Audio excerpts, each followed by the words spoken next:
बाळाची नवीन मम्मा आणि नवीन डॅडू बाळ पोटात असल्यापासून खूप तयारी करत असतात. बाळाला कोणते कपडे घालायचे, बाळाला कोणती खेळणी आणायची, बाळाला काय बनवायचं. आई म्हणते डॉक्टर, बाबा म्हणतात इंजिनियर, आजी आजोबा तर वेगळंच काहीतरी. ही सगळी तयारी आपण खूप करत असतो. परंतु मी ज्या 5 गोष्टी सांगणार आहेत याची तयारी नवीन मम्मानी नक्की करायला हवी, आणि तीही बाळ जन्मण्याच्या आधी. ह्या 5 गोष्टी प्रत्येक मम्माला नक्की माहीत असायला हव्यात. याची माहिती आधीच मिळवून ठेवायला हवी. चला तर मग सुरू करूयात. नक्की या 5 गोष्टी आहेत तरी काय?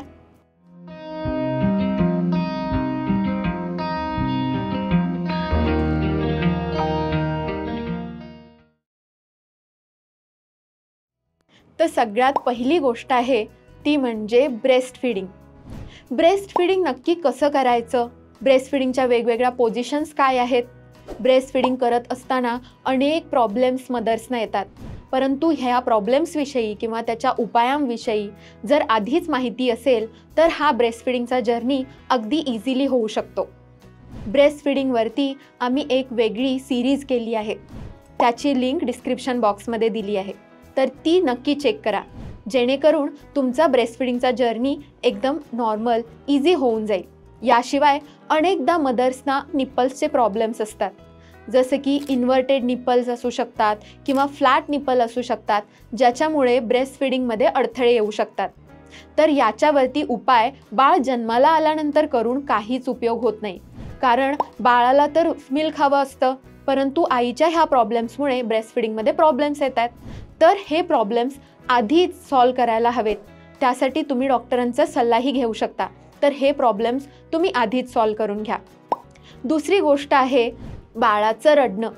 बाळ जन्माला आल्यानंतर बाळ रडायला लागलं की सगळ्यात जास्त गिल्ट येतो तो म्हणजे मम्मा आणि डॅडूला.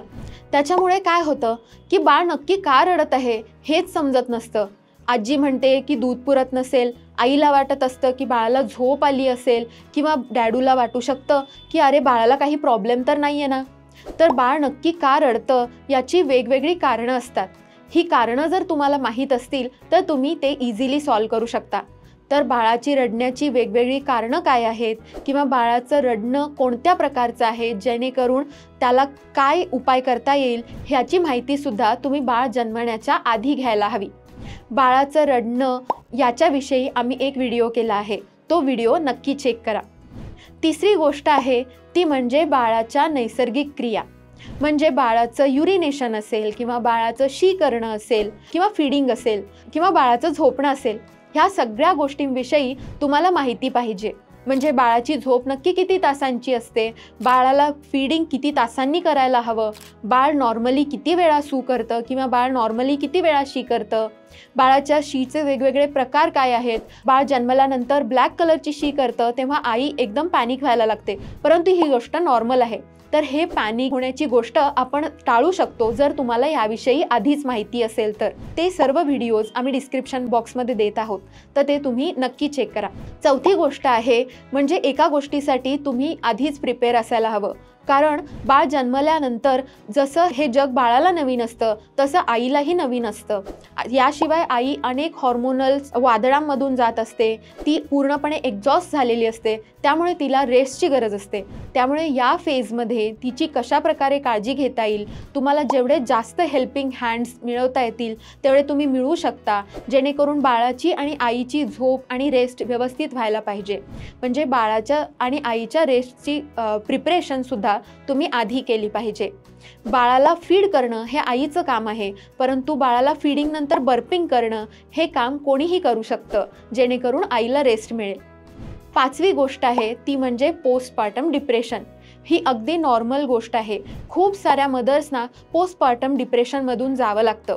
प्रेग्नन्सीमध्ये आपल्याला अनेकदा वाटत असतं की माझं बाळ ह्या जगात आल्यानंतर मी असं करेन, मी तसं करेन, परंतु सडनली हे हॉर्मोन्स कट होतात आणि आईला एकदम विड्रॉल सिम्पटम्स यायला लागतात. कधी कधी तर असे केसेस आहेत की जेव्हा आईला ते बाळ घ्यावंसंच वाटत नाही, आईला त्या बाळाचा राग पण येऊ शकतो.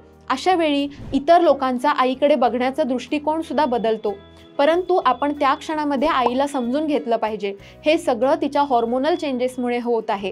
ह्या डिप्रेशनमधून आपण तिला बाहेर काढण्याचा प्रयत्न केला पाहिजे.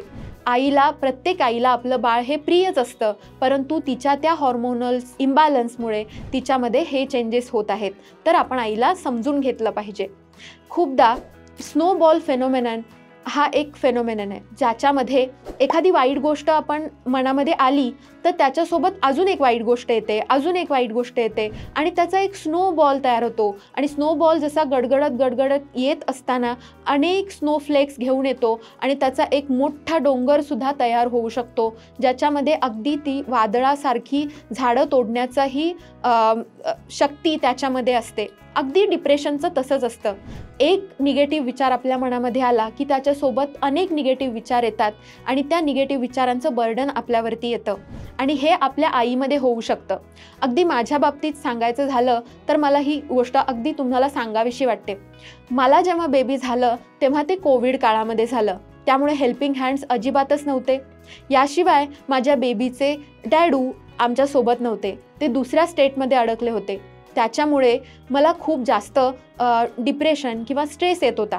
परंतु मला ह्या गोष्टीची कल्पना होती की हॉर्मोनल इम्बॅलन्समुळे पोस्टपार्टम डिप्रेशन येऊ शकतं आणि ह्याचे परिणाम बाळावरती आणि माझ्या ब्रेस्ट फिडिंगवरती होऊ शकतात. त्याच्यामुळे पहिलाच जो निगेटिव्ह विचार आला तो मी पटकन काढून टाकला, ज्याच्यामुळे हा स्नोबॉल फेनोमेनन होऊ शकला नाही. परंतु ही माहिती तुम्हाला असणं जास्त गरजेचं आहे.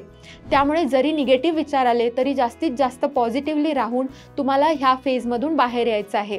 आणि यावेळी आपल्या सर्व कुटुंबियांची आपल्या आईसोबत, नवीन आईसोबत राहण्याची, तिला स्ट्रेस कमी करण्याची जबाबदारी आपली आहे. तर ही गोष्ट आपण केली पाहिजे. तर ह्या 5 गोष्टी तुम्ही आधीच बाळ जन्माला येण्याआधीच माहीत करून घेतल्या पाहिजेत, जाणून घेतल्या पाहिजेत, जेणेकरून हा न्यूबॉर्नचा फेज किंवा बाळाच्या जन्मानंतरची जर्नी अगदी इझिली तुमच्यासाठी होऊ शकते. अशाच हेल्पफुल आणि इन्फॉर्मेटिव्ह व्हिडिओजसाठी डॉक्टर मॉमी चॅनलला नक्की सबस्क्राईब करा. धन्यवाद.